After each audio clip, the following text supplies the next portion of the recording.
दर्शकवृन्द हार्दिक नमस्कार।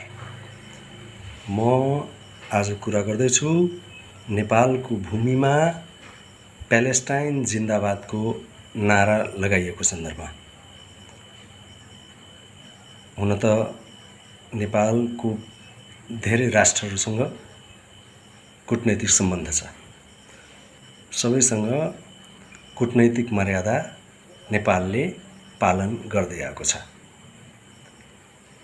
कुनै पनि देशको जय जयकार मनाउन कुनै न कुनै अवसर हुनुपर्छ।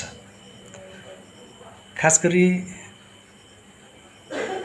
इजरायल र प्यालेस्टाइनको बीचमा अहिले द्वन्द्व छ र यस्तो परिस्थितिमा नेपालको महोत्तरीबाट प्यालेस्टाइन जिन्दाबादको नारा एउटा दाहा मेलाका सहभागी माइकमै लगाएका छन्। प्यालेस्टाइनको झन्डासहित विभिन्न हात हतियार उफार्दै माइकमै प्यालेस्टाइन जिन्दाबाद जिन्दाबाद भनेपछि उनीलाई जिन्दाबाद भन्दै साथ दिनेहरू पनि धेरै छन्। यहाँ तपाईं हेर्न सक्नुहुन्छ यस भिडियोमा।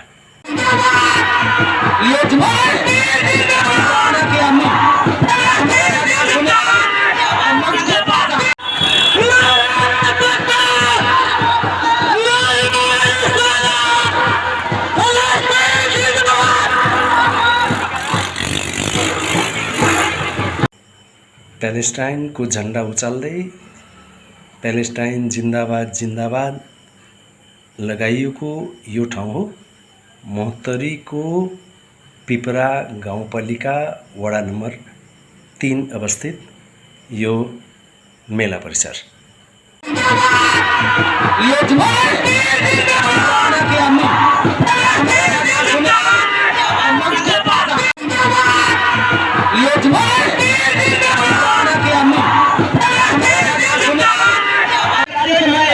सुनाता हूँ, आपकी ही टीम से ऐलान करने के लिए बोला गया है।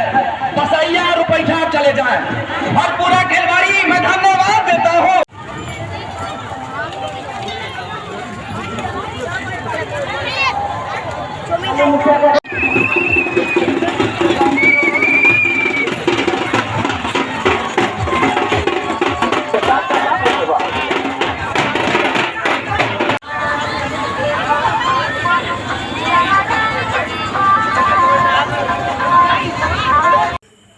यहाँ भाकल अनुसारको दाहा बनाइएको छ र ठुलो मेला पनि लागेको छ।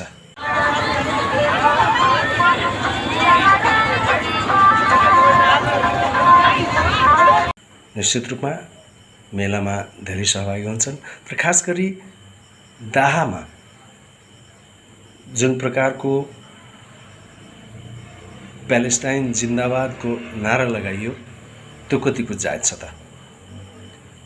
यद्यपि त्यहाँ भएका जुन प्रहरी प्रशासन हुनुहुन्थ्यो, आयोजक कमिटी, उहाँहरूलाई जानकारी भएपछि उहाँहरूले नेपाल बाहेक अरू देशको जय जयकार नगर्न सावधान पनि गराए।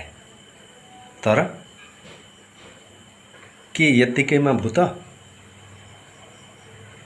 यसलाई नेपाल सरकारले कुन रूपमा लिएको छ? कि हामीले जुन देशको नारा पनि जुनसुकै अवसरमा लगाउन पाउने हो त? यो प्रश्न खडा भएको छ। महोत्तरी लगायतका पुरै देशको शासन व्यवस्था चलाउनेहरूको अगाडि। धन्यवाद। अहिलेसम्म यो भिडियो हेरिदिनु भयो त्यसको लागि धेरै धेरै धन्यवाद। च्यानल सब्सक्राइब गर्नुभएको छैन भने च्यानल सब्सक्राइब गरिदिनु होला, लाइक र सेयर गरिदिनु होला। म मनोज झामुक्ति युट्युब च्यानलबाट आजको लागि बिदा हुँदैछु। धन्यवाद। नमस्कार।